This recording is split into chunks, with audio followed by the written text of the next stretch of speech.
हम लोग PYQ series कर रहे हैं, इंडियन ज्योग्राफी का करेंगे, जो कि विभिन्न PCS एग्ज़ाम्स में पूछे जा चुके हैं और IAS में भी पूछे जा सकते हैं और आगे आने वाले किसी भी PCS या फिर जनरल कंपटीशन के लिए भी काफ़ी उपयोगी होंगे, जहां भी सामान्य अध्ययन से क्वेश्चन पूछे जाते हैं।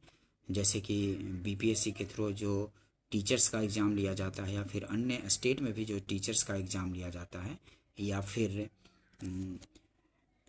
SSC, रेलवे, BSSC के द्वारा जो इंटर लेवल का या फिर ग्रेजुएट लेवल का एग्ज़ाम लिया जाता है, या फिर बिहार दरोगा का जहां सामान्य अध्ययन के क्वेश्चन पूछे जाते हैं, उनके लिए काफ़ी महत्वपूर्ण सेशन रहेंगे। ठीक है, इंडियन ज्योग्राफी का कर रहे हैं क्वेश्चन, चलिए करते हैं। भाषाएं से संबंधित क्वेश्चन करेंगे। भारतीय उपमहाद्वीप में बोली जाने वाली भाषाओं में बोलने वालों की सर्वाधिक संख्या के आधार पर हिंदी के बाद किसका नंबर आता है? तो भारतीय उपमहाद्वीप में बोले जाने वाली भाषाओं में बोलने वालों की सर्वाधिक संख्या के आधार पर हिंदी के बाद किसका नंबर आता है? तो वो आता है नंबर बांग्ला का। ठीक है, भारतीय उपमहाद्वीप में सबसे ज़्यादा हिंदी और उसके बाद बांग्ला दूसरे नंबर पर है। ठीक है, बी आंसर हो जाएगा। भारतीय उपमहाद्वीप में हिंदी के पश्चात सर्वाधिक लोगों द्वारा बोली जाने वाली भाषा बांग्ला है। बांग्ला विश्व में 7वें नंबर की सर्वाधिक बोली जाने वाली भाषा है विश्व में। इसके बोलने वालों की संख्या 205 मिलियन से अधिक है। ठीक है, ध्यान रखेंगे।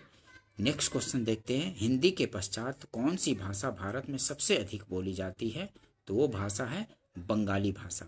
ठीक है, हिंदी के पश्चात भारत में सबसे अधिक बोली जाने वाली भाषा है बंगाली। ए आंसर हो जाएगा। ठीक है, ए आंसर। जनगणना 2011 के अनुसार भारत में हिंदी के पश्चात सर्वाधिक व्यक्तियों द्वारा बोली जाने वाली भाषा क्रमशः बंगाली एवं फिर तेलुगु है। ठीक है, हिंदी के पश्चात बंगाली और फिर तीसरे नंबर पे तेलुगु है, ध्यान रखेंगे। नेक्स्ट क्वेश्चन देखते हैं। निम्नलिखित भाषाओं में से कौन सी एक ऑस्ट्रिक समूह की है? तो ऑस्ट्रिक समूह की इनमें कौन सी है? तो खासी है। ठीक है, निम्नलिखित भाषाओं में से कौन सी एक ऑस्ट्रिक समूह की है? तो खासी जो है इनमें ऑस्ट्रिक समूह की है। सी आंसर हो जाएगा। ठीक है, ध्यान रखेंगे। नेक्स्ट क्वेश्चन देखते हैं। नीचे दिए गए मानचित्र पर विचार कीजिए। तो नीचे दिए गए मानचित्र पर विचार करना है। ABCD ये मानचित्र है, इसमें ABCD की स्थिति बतानी है। तो इसमें कौन सा क्या है? तो सी आंसर हो जाएगा।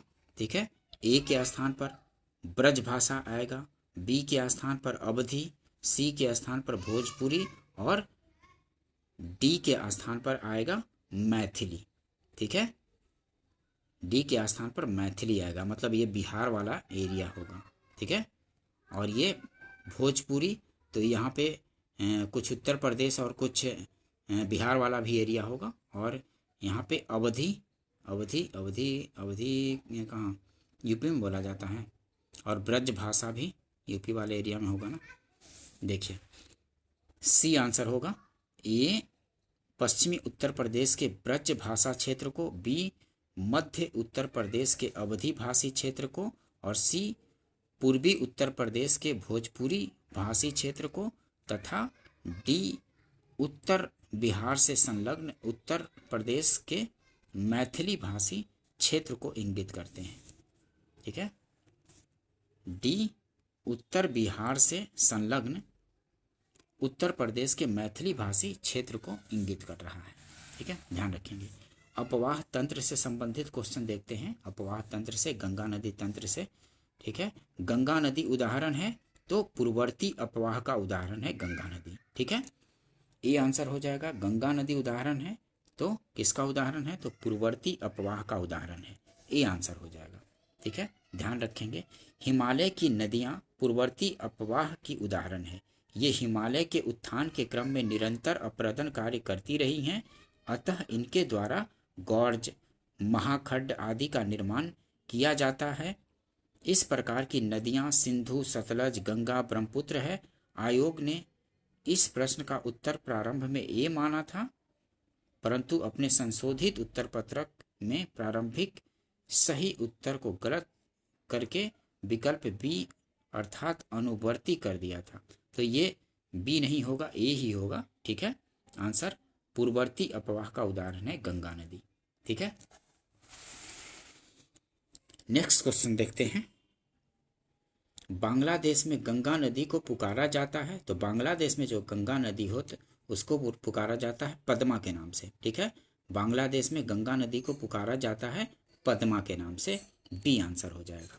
ठीक है, गंगा भारत की सबसे लंबी 2525 किलोमीटर लंबी है। ठीक है, भारत की सबसे लंबी नदी कौन सी है, तो गंगा ही है। गंगा भारत की सबसे लंबाई कितना, तो 2525 किलोमीटर। इसका उद्गम गंगोत्री हिमानी से होता है। टिहरी में इसमें भिलंगना और देवप्रयाग में अलकनंदा नदी आकर मिलती है। भागीरथी और अलकनंदा का संयुक्त रूप गंगा कहलाता है। भागीरथी और अलकनंदा का संयुक्त रूप गंगा कहलाता है। गंगा हरिद्वार में मैदानी भागों में प्रवेश करती है। झारखंड की सीमा पर स्थित राजमहल की पहाड़ियों के उत्तर की ओर प्रवाहित होती हुई पश्चिमी बंगाल के फरक्का नामक स्थान पर यह बांग्लादेश में प्रवेश करती है। यहाँ इसे पद्मा नाम से जाना जाता है। ठीक है, बांग्लादेश में यह ब्रह्मपुत्र से मिलती है, फिर यह संयुक्त धारा आगे चलकर मेघना में मिल जाती है एवं मेघना नाम से ही यह नदी बंगाल की खाड़ी में अपने जल का त्याग कर देती है और अपने मुहाने पर विश्व के सबसे बड़े डेल्टा का निर्माण करती है। गंगा ब्रह्मपुत्र का यह डेल्टा हुगली और मेघना नदियों के बीच बनता है। ठीक है, ये बांग्लादेश में इधर से गंगा गई तो पद्मा कहलाती है, उधर से ब्रह्मपुत्र आती है तो बांग्लादेश में ब्रह्मपुत्र को जमुना बोलते हैं। ठीक है, और जमुना और पद्मा दोनों मिलती है तो पद्मा के नाम से ही आगे बढ़ती है। फिर उसमें मेघना नदी मिलती है तो मेघना के नाम से आगे बढ़ती है और फिर बंगाल की खाड़ी में गिर जाती है। ठीक है, और बंगाल और ये क्या बोलते हैं, ब्रह्मपुत्र और गंगा का डेल्टा बनता है। ठीक है, बांग्लादेश और ये भारत वाले इलाके में, पश्चिम बंगाल वाले एरिया में बनता है गंगा ब्रह्मपुत्र का विश्व का सबसे बड़ा डेल्टा। ठीक है, ध्यान रखेंगे। सुंदरबन डेल्टा का निर्माण करने वाली नदियां हैं तो कौन है, पता है आपको कि गंगा और ब्रह्मपुत्र जो है सुंदरबन डेल्टा का निर्माण करने वाली नदियां हैं। ठीक है, सुंदरबन डेल्टा का निर्माण करने वाली नदियां कौन है, तो गंगा और ब्रह्मपुत्र है, ये आंसर हो जाएगा। सुंदरबन डेल्टा भारत तथा बांग्लादेश में स्थित विश्व का सबसे बड़ा नदी डेल्टा है। इसका निर्माण गंगा, ब्रह्मपुत्र तथा मेघना नदियों द्वारा होता है। इसका लगभग 2/3 भाग बांग्लादेश में तथा शेष भाग भारत में आता है। ठीक है, ध्यान रखेंगे डिटेल्स को भी। बांग्लादेश में प्रवेशोपरांत गंगा कहलाती है, तो आप लोग को पता है कि पद्मा कहलाती है। जब गंगा बांग्लादेश में प्रवेश करती है तो पद्मा के नाम से जाना जाता है, ये आंसर हो जाएगा। ठीक है, गंगा बहुत ही प्रदूषित नदी है। गंगा बहुत ही प्रदूषित नदी है, हाँ प्रदूषित हो गई है बहुत ज़्यादा। उसमें कोई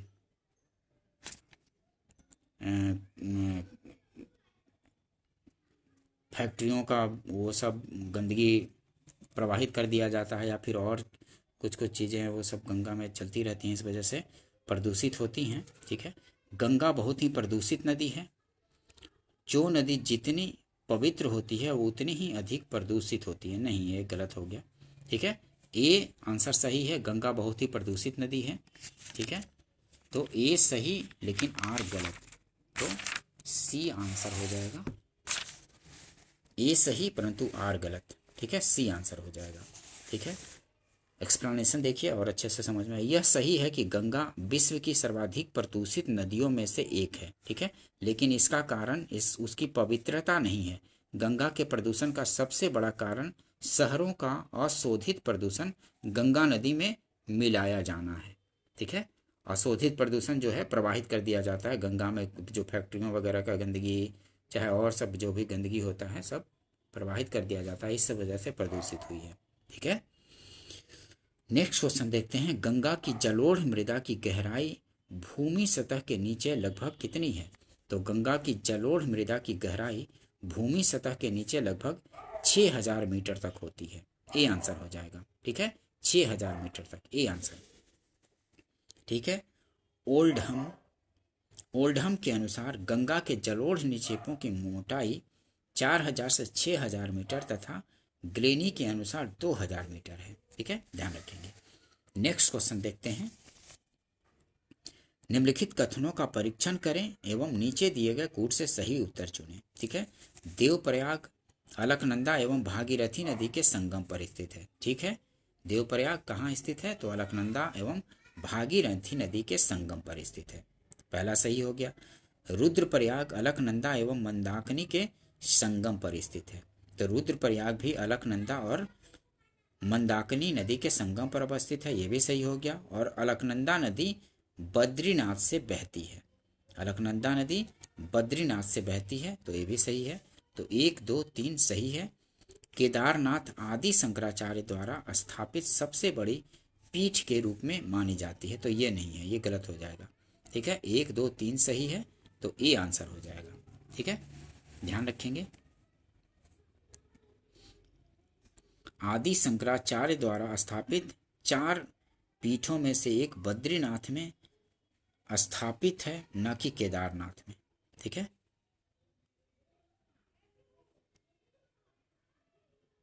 आदि शंकराचार्य द्वारा स्थापित 4 पीठों में से एक बद्रीनाथ में स्थापित है, न कि केदारनाथ में। तो यहाँ केदारनाथ में दिया है, जबकि बद्रीनाथ में स्थापित है, तो ये गलत हो गया।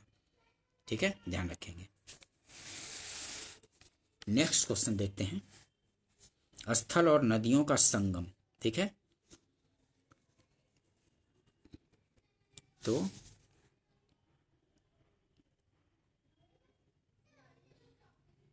रुद्रप्रयाग में कौन मिलता है? देखिए, यहाँ से देखते हैं। प्रश्न में सूची 1 के अंतर्गत दिए गए स्थलों रुद्रप्रयाग, कर्णप्रयाग एवं देवप्रयाग का मिलान सूची 2 में क्रमशः अलकनंदा, मंदाकिनी, अलकनंदा, पिंजर एवं भागीरथी अलकनंदा से हो रहा है, जबकि नंदप्रयाग और विष्णु गंगा मंदाकिनी में सुमेल नहीं है। क्या पूछ रहा है इसमें? सुमेल करना है। मैं नंद प्रयाग अलकनंदा और मंदाकिनी नदियों के संगम स्थल के लिए प्रसिद्ध है। आयोग ने इस प्रश्न का उत्तर विकल्प बी माना था। ठीक है, आयोग ने बी माना था, मतलब कि रुद्रप्रयाग अलकनंदा मंदाकिनी, नंदप्रयाग विष्णु गंगा मंदाकिनी और कर्णप्रयाग अलकनंदा पिंजर और देवप्रयाग में भागीरथी और अलकनंदा। ठीक है, देवप्रयाग में भागीरथी और अलकनंदा मिलती है, बी आंसर। नेक्स्ट क्वेश्चन देखते हैं। निम्न में से किस स्थान पर अलकनंदा तथा भागीरथी का संगम होता है? तो कहाँ होता है? देवप्रयाग में। निम्न में से किस स्थान पर अलकनंदा एवं भागीरथी का संगम होता है? तो देवप्रयाग में होता है अलकनंदा तथा भागीरथी का संगम। ये काफ़ी बार पूछा जाता है, काफ़ी इंपॉर्टेंट क्वेश्चन है, ये काफ़ी बार रिपीट होता है। ठीक है, कि किस स्थान पर अलकनंदा तथा भागीरथी का संगम होता है? तो देवप्रयाग में होता है। नेक्स्ट क्वेश्चन देखते हैं। मंदाकिनी नदी किस जल प्रवाह अथवा मुख्य नदी से संबंधित है?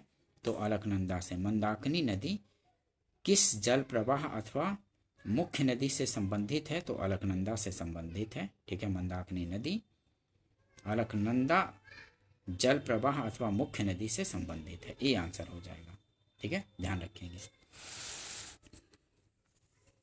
भारत की सबसे बड़ी जनजाति कौन सी है? तो भारत की सबसे बड़ी जो जनजाति है, अब भील जनजाति भारत की सबसे बड़ी जनजाति है, गोंड नहीं है। गोंड अब दूसरे नंबर पे आ गई है 2011 के जनगणना के अनुसार। ठीक है, जनसंख्या की दृष्टि से भारत की सबसे बड़ी जनजाति भील है, जो कि विकल्प में नहीं है, अतः ये सर्वाधिक उपयुक्त है। तो भारत की सबसे बड़ी जनजाति इनमें अगर देखा जाए तो गोंड हो जाएगा, लेकिन भील ऐसे सबसे बड़ी जनजाति हो गई है 2011 की जनगणना के अनुसार। ठीक है, 2011 की सेंसस के अनुसार भील सबसे बड़ी हो गई है और ये सेकंड नंबर पर गोंड आ गई है। ठीक है, ध्यान रखेंगे। भारत की सर्वाधिक बड़ी जनजाति कौन है? तो भील अब हो गई है। ठीक है, गोंड दूसरे नंबर पे आ गई है। टोडा एक जनजाति है जो निवास करती है। टोडा एक जनजाति कहाँ निवास करती है? तो टोडा नीलगिरी की पहाड़ियों पर निवास करती है। टोडा तमिलनाडु में नीलगिरी की पहाड़ियों पर निवास करती है। ठीक है, ध्यान रखेंगे। टोडा एक जनजाति है जो निवास करती है कहाँ? तो नीलगिरी की पहाड़ियों पर, तमिलनाडु में। टोडा जनजाति नीलगिरी की पहाड़ियों पर निवास करती है, सी आंसर हो जाएगा। इन्हें टोडी या टूडा के नाम से भी जाना जाता है। इन लोगों का दावा है कि यह आर्यों के वंशज हैं। इनकी भाषा को टोडा के नाम से जाना जाता है। ठीक है, नेक्स्ट क्वेश्चन देखते हैं। निम्नलिखित क्षेत्रों में से कौन टोडा जनजाति का मूल निवास क्षेत्र है? तो टोडा जनजाति का मूल निवास क्षेत्र जो है नीलगिरी पहाड़ियां हैं। ठीक है, नीलगिरी पहाड़ियां, सी आंसर हो जाएगा। टोडा जनजाति का मूल निवास स्थान नीलगिरी पहाड़ियां, तमिलनाडु में। नेक्स्ट जो क्वेश्चन देखते हैं। निम्नलिखित जनजातियों में कौन बहुपति विवाह की प्रथा को मानता है? तो टोडा ही बहुपति विवाह प्रथा को मानता है। ठीक है, बहुपति विवाह की प्रथा को मानता है तो टोडा। टोडा जनजाति के लोग बहुपति विवाह की प्रथा को मानते हैं। ध्यान रखेंगे, काफी बार पूछे जाते हैं। नेक्स्ट क्वेश्चन देखते हैं। एक जनजाति जो सरहुल त्योहार मनाती है वह है? तो सरहुल त्योहार कौन मनाते हैं? तो वो है मुंडा। एक जनजाति जो सरहुल त्योहार मनाती है वह है मुंडा जनजाति, सरहुल त्योहार मनाती है, बी आंसर हो जाएगा। मुंडा जनजाति झारखंड, मुंडा जनजाति झारखंड, पश्चिम बंगाल, छत्तीसगढ़, मध्य प्रदेश, त्रिपुरा, ओडिशा एवं बिहार राज्यों में निवास करती है। मुंडा जनजाति अनेक त्योहार मनाती है जिसमें भागे, फागु, कर्मा, सरहुल और सोहराई प्रमुख हैं। सरहुल त्योहार मार्च अप्रैल माह के दौरान मनाया जाता है। यह एक तरह से फूलों का त्योहार होता है जिसमें यह साल के फूलों से मुंडा जनजाति को मनाते हैं अथवा इसका आह्वान करते हैं। ठीक है, उत्तराखंड की सबसे बड़ी अनुसूचित जनजाति कौन है? तो उत्तराखंड की सबसे बड़ी अनुसूचित जनजाति जौनसारी है। प्रश्नकाल के दौरान उत्तराखंड की सबसे बड़ी जनजाति जौनसारी थी। जनगणना 2011 के अनुसार उत्तराखंड में निवास करने वाली जनजातियों एवं उनकी संख्या इस प्रकार है। तो थारू अब हो गई है जनसंख्या 91,342, तो पहले नंबर पर ये हो गई थारू। ठीक है, तो उत्तराखंड की सबसे बड़ी अनुसूचित जनजाति अब हो गई है थारू। ठीक है, पहले जौनसारी थी, लेकिन 2011 की जनगणना के अनुसार अब थारू पहले नंबर पे आ गई है और दूसरे नंबर पर आ गई है उत्तराखंड की जौनसारी। 88,664 जनसंख्या है इसकी और थारू की है 91,342। ध्यान रखेंगे, उत्तराखंड में सबसे ज़्यादा जनसंख्या है, अब थारू की है, डी आंसर हो जाएगा। ठीक है, डी आंसर हो जाएगा। नेक्स्ट क्वेश्चन देखते हैं। मिजोरम में बस्ती संरूप मुख्यतः कटकों के साथ साथ रैखिक प्रतिरूप का है क्योंकि घाटियां कटकों की अपेक्षा ठंडी है। ठीक है, मिजोरम में बस्ती संरूप मुख्यतः कटकों के साथ साथ रैखिक प्रतिरूप का है क्योंकि घाटियां कटकों की अपेक्षा ठंडी हैं, ये आंसर हो जाएगा। मिजोरम में बस्ती संरूप मुख्यतः कटकों के साथ साथ रैखिक प्रतिरूप का है क्योंकि घाटियां कटकों की अपेक्षा अधिक ठंडी, विशेषकर रातों में हैं। ध्यान रखेंगे।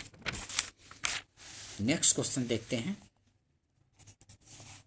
निम्नलिखित में से कौन सा एक सही सुमेलित नहीं है? ठीक है, तो इनमें से कौन सा सही सुमेलित नहीं है? तो भोटिया उत्तर प्रदेश में, खासी मेघालय में, संथाल कहाँ? तो झारखंड में, संथाल झारखंड में, टोडा तो तमिलनाडु में पाया जाता है। ठीक है, तो भोटिया उत्तर प्रदेश, खासी मेघालय, टोडा तमिलनाडु, संथाल झारखंड, तो इसमें सभी सुमेलित हैं। ठीक है, इनमें सभी सुमेलित हैं। दिए गए तथ्य के आधार पर उक्त प्रश्न के किसी भी विकल्प का चयन नहीं किया जा सकता क्योंकि इनमें सभी सुमेलित हैं। सही सुमेलित नहीं पूछ रहा है, तो इनमें सभी सुमेलित हैं, तो इसलिए स्टार कर देंगे। ठीक है, स्टार कर देंगे क्योंकि इनमें सभी सुमेलित हैं। ठीक है, कोई भी आंसर उसमें गलत नहीं है।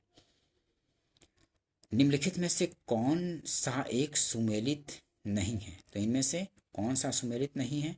ओणम, ओणम आंध्र प्रदेश में नहीं होता है, ओणम तो केरल में होता है ना। ओणम, ओणम कहाँ होता है? ओणम, ओणम केरल राज्य का त्यौहार है। ठीक है, ओणम केरल राज्य का त्यौहार है। असम, असम का बिहू केरल में, ओणम केरल में, और पोंगल तमिलनाडु में। पोंगल कहाँ? तमिलनाडु में। और बैसाखी पंजाब में। ठीक है, ध्यान रखेंगे। तो बी आंसर हो जाएगा। ओणम केरल में होता है, आंध्र प्रदेश में नहीं, तो सुमेलित नहीं पूछ रहा है, तो बी ही आंसर हो जाएगा। नेक्स्ट क्वेश्चन देखते हैं। निम्नलिखित में से कौन सा युग्म सही सुमेलित नहीं है? तो निम्नलिखित में से कौन सा युग्म सही सुमेलित नहीं है? तो सिक्किम में तिब्बती नहीं। सिक्किम राज्य की मुख्य भाषा नेपाली, भूटिया और लेप्चा है, जबकि अन्य राज्यों की भाषाएं सुमेलित हैं। गोवा का कोंकणी, मेघालय का खासी, नागालैंड का अंगामी। लेकिन सिक्किम राज्य की मुख्य भाषा क्या है? तो नेपाली, भूटिया और लेप्चा है, तिब्बती नहीं है। ठीक है, ध्यान रखेंगे। निम्नलिखित में से कौन युग्म सुमेलित नहीं है? तो इनमें सुमेलित क्या नहीं है? तो देखते हैं। जनगणना 2011 के अनुसार उपर्युक्त सभी विकल्प सही सुमेलित हैं। ठीक है, इनमें से सभी सुमेलित हैं। यदि विकल्प सी में भोटिया के स्थान पर भूटिया होता तो विकल्प सी का चयन उत्तर विकल्प के रूप में होता। ठीक है, भोटिया के स्थान पर अगर भूटिया होता तब सी चुना जा सकता। भोटिया जनजाति उत्तर प्रदेश एवं उत्तराखंड राज्यों में पाई जाती है, जबकि भूटिया जनजाति, भूटिया कहाँ पाई जाती है? सिक्किम एवं पश्चिम बंगाल राज्यों में पाई जाती है। अगर भूटिया होता तब सी आंसर हो सकता था, लेकिन इसमें सभी सुमेलित हैं। देखते हैं और क्या क्या है। अंगामी नागालैंड में पाया जाता है, आपातानी अरुणाचल प्रदेश में, भोटिया उत्तर प्रदेश में और गोंड मध्य प्रदेश में। ठीक है, भोटिया जनजाति कहाँ पाया जाता है? उत्तर प्रदेश और उत्तराखंड में भी पाया जाता है। और भूटिया कहाँ पाया जाता है? तो सिक्किम एवं पश्चिम बंगाल राज्य में पाई जाती है। ध्यान रखेंगे। भील जाति कहाँ पाई जाती है? तो भील जाति जो है महाराष्ट्र में पाई जाती है। ठीक है, डी आंसर हो जाएगा। भील जाति कहाँ पाई जाती है? भील जनजाति तो महाराष्ट्र में।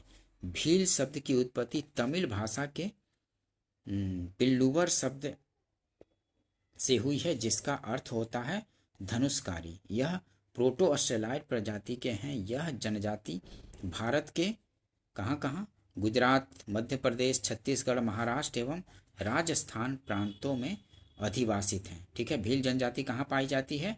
तो गुजरात में भी, मध्य प्रदेश में भी, छत्तीसगढ़, महाराष्ट्र और राजस्थान प्रांतों में अधिवासित है। यह पश्चिमी दक्कन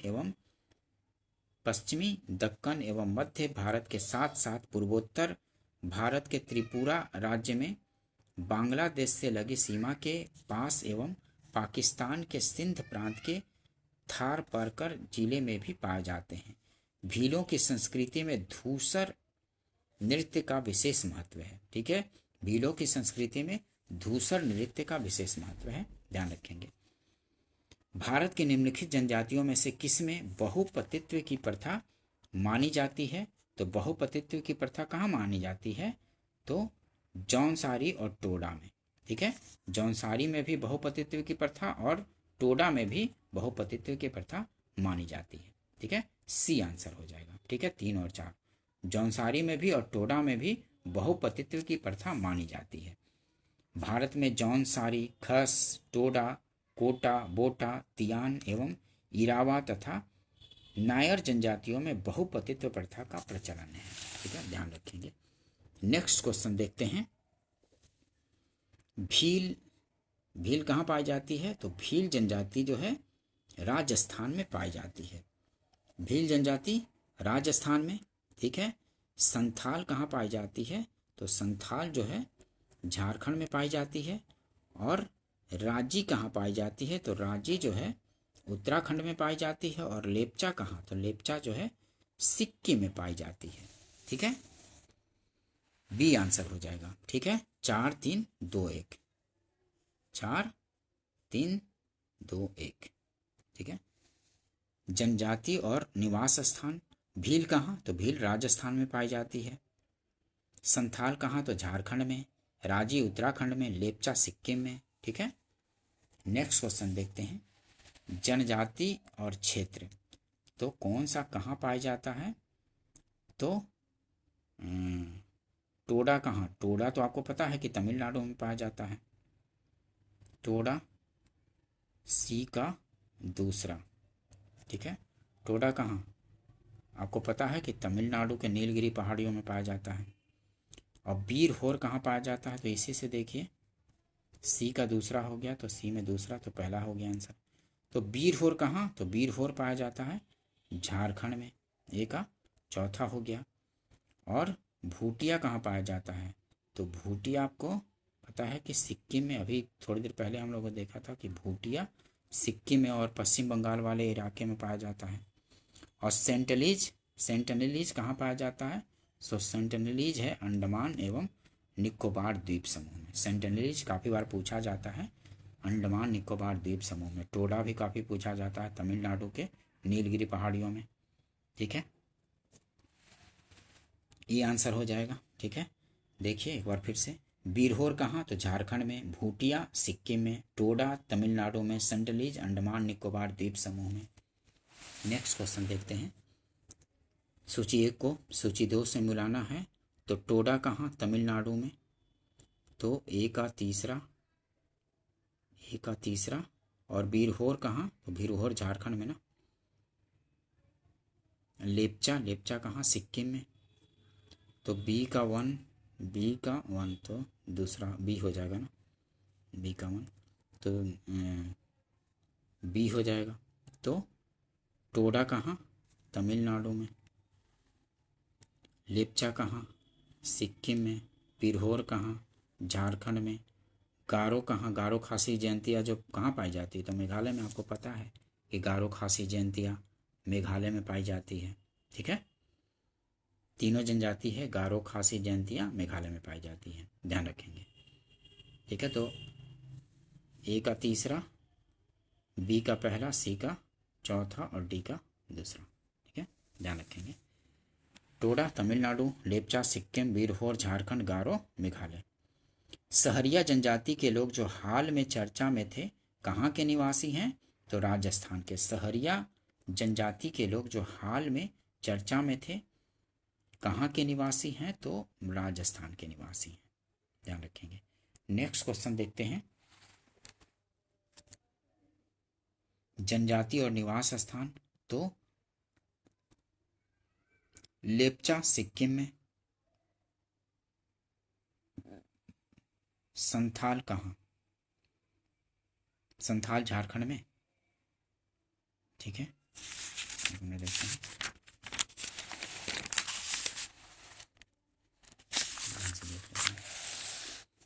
जौनसारी कहाँ? तो जौनसारी उत्तराखंड में। संथाल झारखंड में। भील कहाँ? तो मध्य प्रदेश में। लेप्चा सिक्किम में। ठीक है, बी आंसर हो जाएगा। 3 1 2 4। नेक्स्ट क्वेश्चन देखते हैं।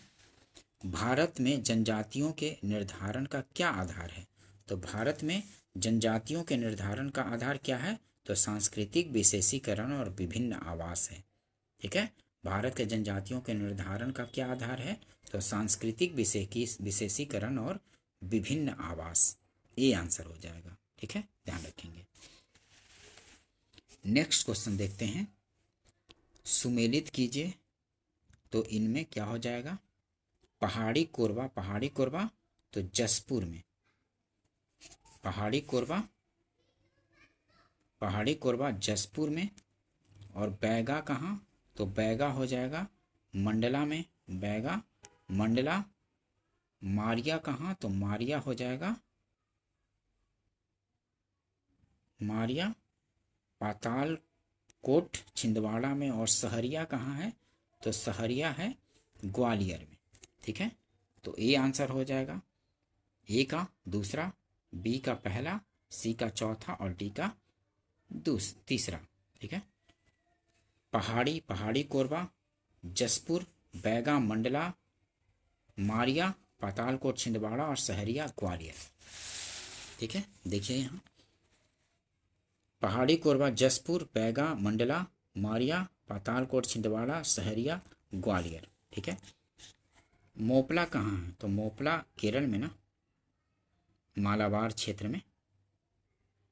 ठीक है, तो डी हो जाएगा। तो एक 1 का सी केरल में, और 1 का मोपला केरल में। मोरिया कहाँ? तो मोरिया छत्तीसगढ़ में, मोरिया छत्तीसगढ़ में। और तीसरा का भी टोडा तमिलनाडु में, तो आपको पता ही है कि टोडा तमिलनाडु। और मुंडा कहाँ? तो मुंडा है उड़ीसा में। चौथा का ए, तो मुंडा हो गया उड़ीसा वाले एरिया में। ठीक है। मोपला केरल मालाबार क्षेत्र में, और मोरिया छत्तीसगढ़ में। टोडा तो आपको पता ही कि तमिलनाडु नीलगिरी पहाड़ी वाला क्षेत्र। और मुंडा कहाँ? तो उड़ीसा में।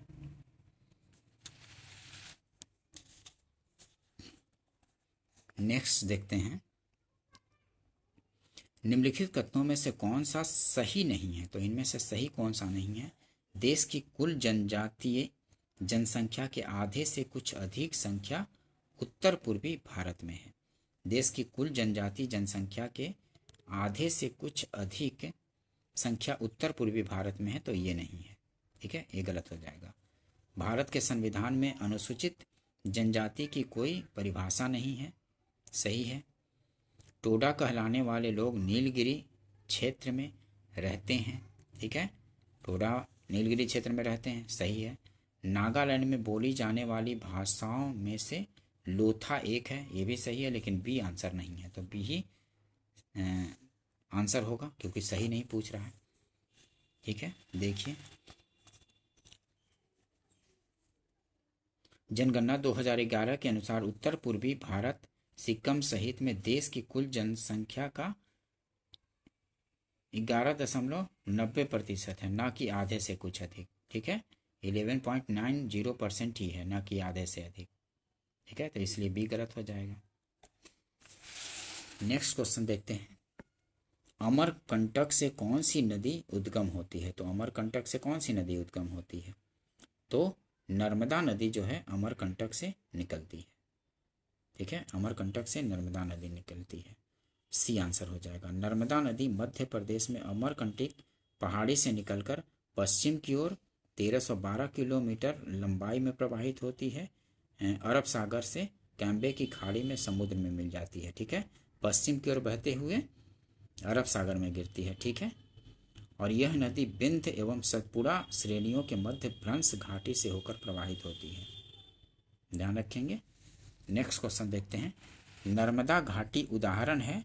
तो भ्रंश घाटी का उदाहरण है। ठीक है, नर्मदा घाटी जो है भ्रंश घाटी का उदाहरण है, ध्यान रखेंगे, जो कि अमरकंटक से निकलती है और पश्चिम की ओर बहते हुए अरब सागर में गिरती है। ठीक है, नेक्स्ट क्वेश्चन देखते हैं, नर्मदा नदी का उद्गम कहाँ से होता है? तो अमरकंटक से होता है नर्मदा नदी का उद्गम, डी आंसर हो जाएगा। नर्मदा नदी का उद्गम कहाँ से होता है? तो अमरकंटक से होता है, डी आंसर होगा। कौन सी नदी रिफ्ट घाटी एवं भ्रंश द्रोणी से होकर बहती है? तो नर्मदा नदी रिफ्ट घाटी या भ्रंश द्रोणी से होकर फॉल्ट थ्रो से होकर बहती है, नर्मदा नदी। ठीक है, ए आंसर हो जाएगा। कौन सी नदी रिफ्ट घाटी या भ्रंश द्रोणी फॉल्ट थ्रो से होकर बहती है? तो नर्मदा, ए आंसर हो जाएगा। नेक्स्ट क्वेश्चन देखते हैं, इन पश्चिम वाहिनी नदियों में से कौन दो पर्वत श्रेणियों के बीच बहती है? तो नर्मदा नदी जो है दो पर्वत श्रेणियों के बीच बहती है। ठीक है, डी आंसर हो जाएगा। ठीक है, नेक्स्ट क्वेश्चन देखते हैं, पश्चिम की ओर प्रवाहित होने वाली नदियां इनमें से कौन है? तो नर्मदा ताप्ती है ना, नर्मदा ताप्ती पश्चिम की ओर बहने वाली नदियां हैं, तो एक और दूसरा दोनों, तो ए आंसर हो जाएगा, नर्मदा और ताप्ती, ए आंसर होगा। भारत में पश्चिम दिशा में प्रवाहित होने वाली 3 प्रमुख नदियां कौन कौन हैं? तो नर्मदा है, ताप्ती है, माही है, राप्ती घाघरा। राप्ती जो है घाघरा की सहायक नदी है जो उत्तर पश्चिम से दक्षिण पूर्व दिशा में प्रवाहित होती है। ठीक है, तो ये आंसर हो जाएगा नर्मदा और ताप्ती। नेक्स्ट क्वेश्चन देखते हैं, निम्नलिखित में से कौन सी नदी निम्नलिखित में से कौन सी नदी पश्चिम की ओर बहती है? तो नर्मदा ही है, पश्चिम की ओर बहती है। ठीक है, ध्यान रखेंगे, नर्मदा जो है पश्चिम की ओर बहती है। नेक्स्ट क्वेश्चन देखते हैं, निम्न अरब सागर में गिरने वाली नदी कौन सी है? निम्न में अरब सागर में गिरने वाली नदी कौन सी है? तो ताप्ती नदी ही अरब सागर में गिरती है, पश्चिम की ओर बहती हुई अरब सागर में गिरती है, नर्मदा और ताप्ती। ध्यान रखेंगे, बी आंसर हो जाएगा। ताप्ती नदी मध्य प्रदेश के बैतूल जिले के मुल्ताई के निकट सतपुरा पहाड़ियों से निकलती है। इसकी लंबाई लगभग 724 किलोमीटर, अपवाह क्षेत्र 65,145 वर्ग किलोमीटर है। मध्य प्रदेश, महाराष्ट्र, गुजरात से प्रवाहित होती हुई यह नदी अरब सागर में ज्वार नदमुख का निर्माण करती है। ठीक है, महानदी, कृष्णा, गोदावरी नदियां बंगाल की खाड़ी में गिरती हैं। ठीक है, महानदी, कृष्णा और गोदावरी जो है बंगाल की खाड़ी में, और ताप्ती जो है अरब सागर में पश्चिम की ओर। ध्यान रखेंगे, काफ़ी बार नर्मदा और ताप्ती और ये सब ही पूछे जाते हैं, कृष्णा, गोदावरी, महानदी, ये सब। निम्नलिखित में से कौन सी नदी बंगाल की खाड़ी में नहीं गिरती है? तो इनमें ताप्ती नदी बंगाल की खाड़ी में नहीं गिरती है, सी आंसर हो जाएगा, क्योंकि ये अरब सागर में पश्चिम की ओर बहती हैं, गिर जाती हैं अरब सागर में। नेक्स्ट क्वेश्चन देखते हैं, निम्नलिखित में से कौन सी नदी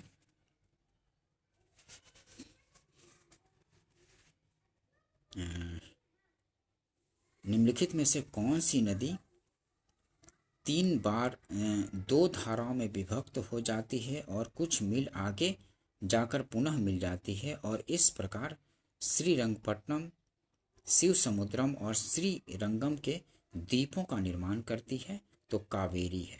ठीक है, निम्नलिखित में से कौन सी नदी 3 बार 2 धाराओं में विभक्त हो जाती हैं और कुछ मील आगे जाकर पुनः मिल जाती हैं, और इस प्रकार श्रीरंगपट्टनम, शिव समुद्रम और श्रीरंगम के द्वीपों का निर्माण करती हैं? तो कावेरी है, ये आंसर हो जाएगा। कावेरी नदी कर्नाटक के कुर्ग जिले में ब्रह्मगिरी की पहाड़ियों से निकलकर 805 किलोमीटर लंबाई तथा 87,900 वर्ग किलोमीटर अपवाह क्षेत्र में प्रवाहित होती हैं। यह तिरुचिरापल्ली के निकट बंगाल की खाड़ी में मिल जाती है। इसका अपवाह क्षेत्र केरल 3%, कर्नाटक 41%, तमिलनाडु 56.1% विस्तृत है। ठीक है, ध्यान रखेंगे। कावेरी नदी का उद्गम कहाँ है? तो कावेरी नदी का उद्गम ब्रह्मगिरी पहाड़ियों में है, बी आंसर हो जाएगा। कावेरी नदी का उद्गम कहाँ है? तो ब्रह्मगिरी पहाड़ियों में है, बी आंसर हो जाएगा। कावेरी नदी कौन से राज्यों से होकर बहती है? तो कावेरी नदी कहाँ से बहती है? तो कर्नाटक, केरल और तमिलनाडु से होकर बहती है कावेरी नदी। कावेरी नदी कौन से राज्यों से होकर बहती है? तो कर्नाटक, केरल और तमिलनाडु से, बी आंसर हो जाएगा। निम्नलिखित नदियों में से किसको दक्षिण की गंगा कहा जाता है? तो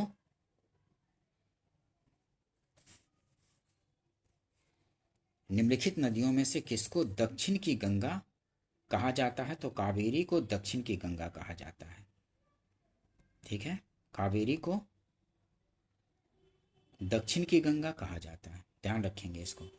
एक्सप्लेनेशन देखते हैं इसमें, और एक किसी को गंगा कहा जाता है दक्षिण का, वो देखते हैं। कावेरी नदी को दक्षिण की गंगा के नाम से जाना जाता है। कावेरी पश्चिमी घाट पर्वत श्रृंखला के ब्रह्मगिरी नामक स्थान से निकलती है। गोदावरी को बूढ़ी गंगा या दक्षिण गंगा कहा जाता है। ठीक है, गोदावरी को क्या कहते हैं? बूढ़ी गंगा या दक्षिण गंगा कहा जाता है। और दक्षिण की गंगा किसको कहा जाता है? तो कावेरी को दक्षिण की गंगा और गोदावरी को दक्षिण गंगा। ये डिटेल्स ध्यान रखेंगे क्योंकि कई बार पूछ दिए जाते हैं। ठीक है, ध्यान रखेंगे। कृष्णा नदी जल विवाद किन राज्यों के मध्य है? तो कृष्णा नदी जल विवाद आंध्र प्रदेश, कर्नाटक और महाराष्ट्र के मध्य वर्ष 1957 से चला आ रहा है। कृष्णा नदी जल विवाद किनके बीच? तो आंध्र प्रदेश, कर्नाटक और महाराष्ट्र के बीच। तो इनमें कर्नाटक, महाराष्ट्र, आंध्र प्रदेश, कर्नाटक, महाराष्ट्र, तो इनमें किसी में वैसा नहीं हो रहा है। तो आंध्र प्रदेश, कर्नाटक, क्योंकि ये महाराष्ट्र कर्नाटक यहाँ भी है, आंध्र प्रदेश कर्नाटक यहाँ भी है, तो ये इनमें से कोई नहीं होगा। ठीक है, क्योंकि किनके बीच है? कृष्णा नदी जल विवाद, तो आंध्र प्रदेश, कर्नाटक, महाराष्ट्र के मध्य है। ध्यान रखेंगे। निम्नलिखित भारतीय नदियों में से कौन एस्चुअरी बनाती है? तो एस्चुअरी कौन बनाती है? तो ताप्ती जो है एस्चुअरी बनाती है। ठीक है, नर्मदा और ताप्ती जो है एस्चुअरी बनाती है। सी आंसर हो जाएगा। एस्चुअरी जल की ऐसी अर्ध संलग्न तटीय स्थलाकृति है जहां एक या एक से अधिक नदियां समुद्र में मिलती है। वैसी नदियों के मुहाने पर जहां ज्वार भाटा नहीं आते, नदियों द्वारा लाए गए तलछट के जमाव के कारण डेल्टा का निर्माण होता है। दूसरी ओर ज्वारीय मुख नदियों के मुहाने पर नदियों द्वारा बहाकर लाए गए मलबे बहकर समुद्र में चले जाते हैं। इस प्रकार के समुद्र तथा नदियों के मिलान बिंदु को एस्चुअरी कहते हैं। ठीक है, ध्यान रखेंगे। नेक्स्ट क्वेश्चन देखते हैं। नदियों की लंबाई के अवरोही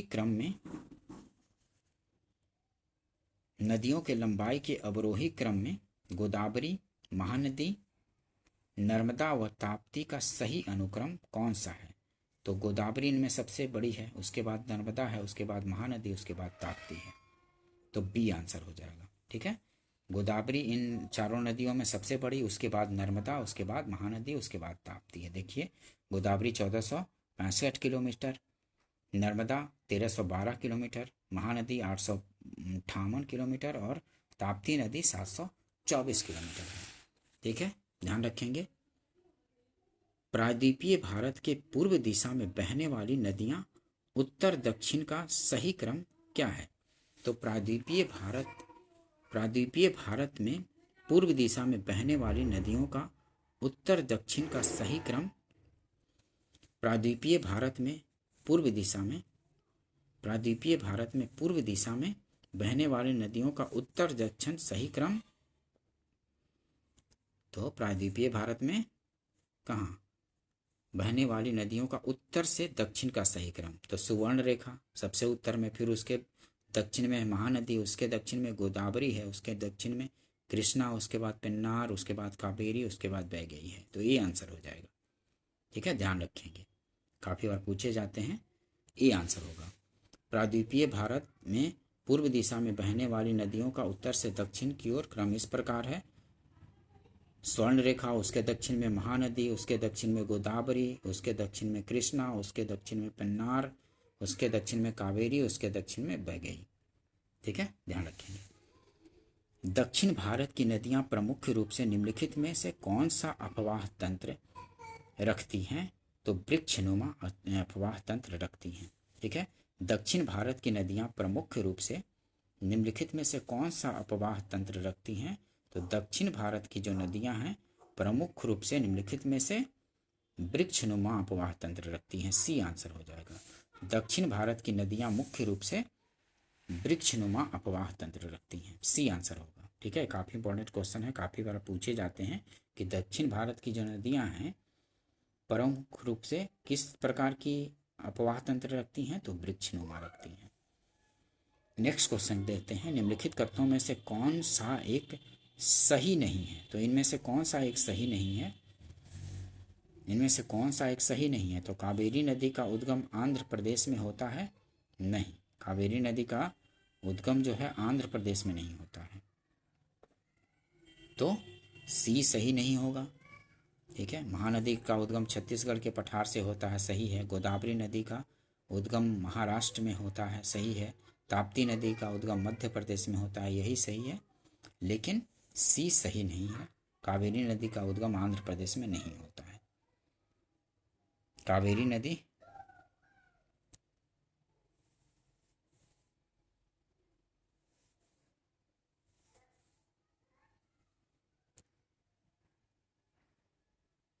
ठीक है, ध्यान रखेंगे।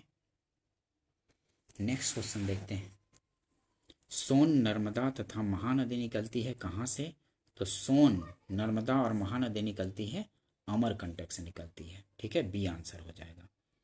सोन, नर्मदा और महानदी तीनों का उद्गम अमरकंटक पठार से होता है। महानदी का उद्गम छत्तीसगढ़ के धमतरी जिले में सिहावा के निकट है, जो सतपुड़ा का ही भाग है, ठीक है।